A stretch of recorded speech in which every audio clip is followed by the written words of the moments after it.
അപ്പു വിളിച്ചായിരുന്നോ? അവൻ സങ്കടപ്പെട്ടാ പോയത്. ഇല്ലമ്മേ, ഞാൻ പലവട്ടം വിളിച്ചു, ഫോൺ സ്വിച്ച് ഓഫാ. അവൻ മനഃപൂർവ്വം സ്വിച്ച് ഓഫ് ആക്കിയതാ. അവൻ ആരാ മോൻ? പോട്ടെ, പോയി വല്ല ജോലിയും ചെയ്ത് 10 കാശുണ്ടാക്കാൻ നോക്കട്ടെ. ഒരു നേരത്തെ ആഹാരം പോലും മര്യാദ കൊണ്ടാക്കി കൊടുക്കാൻ എനിക്ക് പറ്റിയില്ല. എല്ലാരും കൂടി ഓടിച്ചില്ലേ ആ പാവത്തിനെ. ഗൾഫിൽ ഒരു ജോലി കിട്ടുന്ന കാര്യം അത്ര ചെറിയതൊന്നുമല്ല. അത് കളയണ്ടെന്നേ ഞാൻ ഉദ്ദേശിച്ചുള്ളൂ. നീ കൂടുതലൊന്നും പറയണ്ട.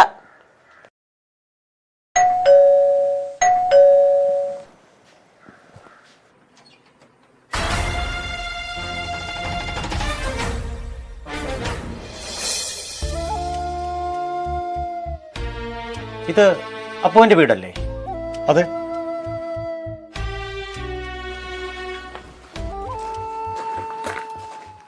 വെള്ളൂർ SHO ഒരു എമർജൻസി ലീവ് ആയതുകൊണ്ടാണ് ഞാൻ തന്നെ വന്നത്. ഡയറിയിൽ കണ്ട നമ്പറിൽ പലവട്ടം വിളിച്ചിട്ടും റെസ്പോൺസ് ഉണ്ടായിരുന്നില്ല. നിങ്ങൾ അപ്പുവിന്റെ ആരാ? ഞാൻ അനിയന സാറേ.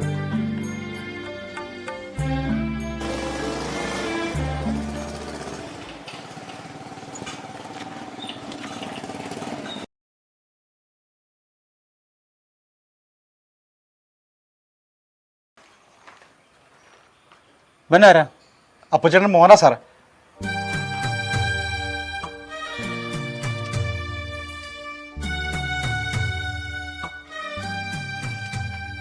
ഇത് അപ്പുവിന്റെ പാസ്പോർട്ട് തന്നെയല്ലേ? അതെ സാർ, അതെ. എന്തുണ്ടായി? എന്റെ അച്ഛൻ എന്ത് പറ്റി സാർ? റെയിൽവേ ട്രാക്കിൽ തിരിച്ചറിയാൻ പറ്റാത്ത രീതിയിൽ ഒരു ബോഡി കണ്ടു.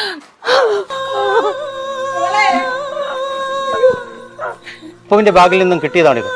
അച്ചായി,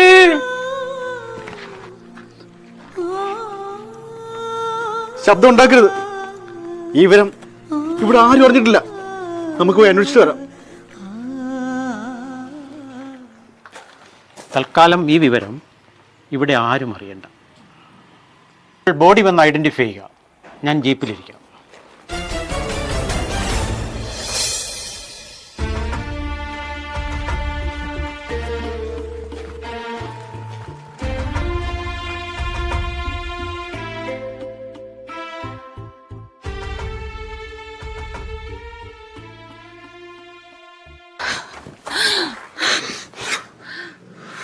സജീവ,